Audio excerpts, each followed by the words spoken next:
Assalamualaikum warahmatullahi wabarakatuh. Perkenalkan, nama saya Akmal Gilang Rosadi, NPM 2067051001 dari kelas C. Di sini saya akan mempresentasikan tugas 9 dan kuis teori bahasa dan otomata. Di sini saya akan menjawab dulu soal yang diberikan, yaitu soal kuis yang terdapat di Google Chat. Di sini soal yang pertama adalah berikan penurunan untuk memperoleh untayan uh, B kecil atau B non kapital, B non kapital, A non kapital, A non kapital, A non kapital, A non kapital, B non kapital atau B non kapital. Di sini saya sudah membuat di sini itu ada awalannya bisa disebut dengan S. Nah, kemudian di sini untaian yang pertama yaitu adalah B non kapital atau B kecil. Nah, di sini B kecil kita turunkan saja di bawah S-nya ini B kecil. Kemudian di sini ada A kapital atau A besar. Di sini kan ada B non kapital atau B kecil. Kita turunkan saja karena di sini tidak ada B kecil lagi, kita turunkan maka dia B kecil. Nah, kemudian di sini uh, ada A kapital, di sini ada A non kapital untaiannya, maka kita tulis di sini. Nah, kemudian di sini ada A kapital.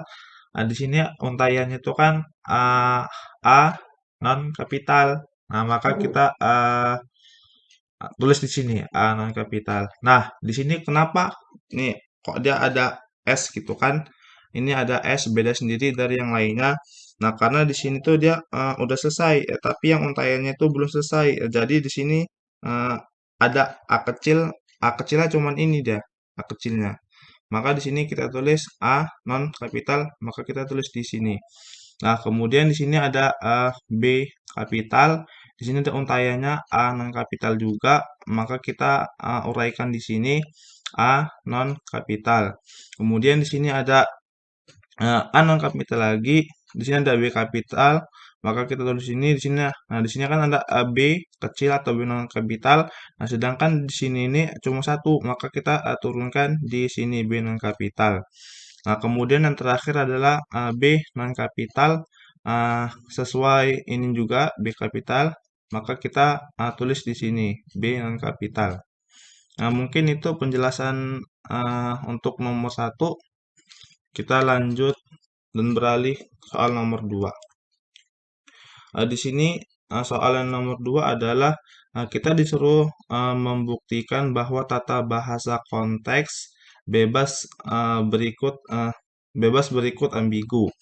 Dengan untaian stringnya yaitu adalah A kecil, A kecil, A kecil, B kecil, B kecil, A kecil, B kecil, B kecil. Nah, di sini kita membuat dua penurunan terlebih dahulu, yakni ada penurunan 1 dan penurunan 2. Nah, di sini kan ada S, simbol yang pertama tadi itu S menjadi A kecil, B kapital, S tanda panah A kecil, B kapital. Nah, di sini kan ingat, di sini penurunan 1 sama penurunan 2 ini kan sama nih. Maka kita tulis ulang kembali A kecil ini sama.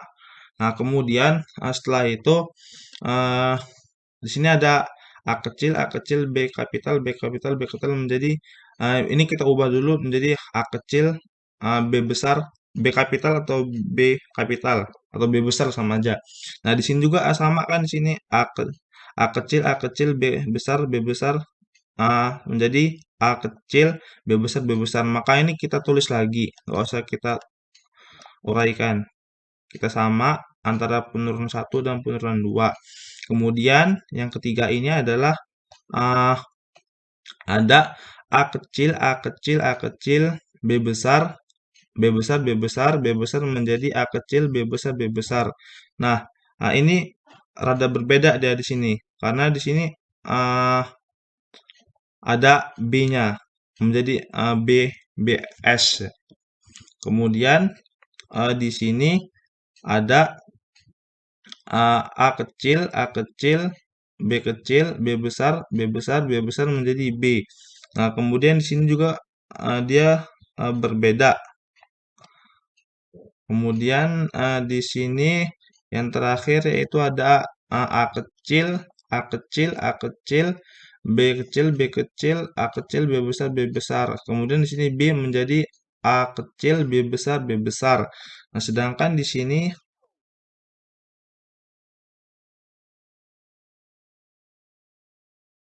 ada A kecil, A kecil, A kecil, B kecil, B kecil, A kecil, B besar, B besar. A ini dia akan menjadi, kita ubah menjadi A kecil.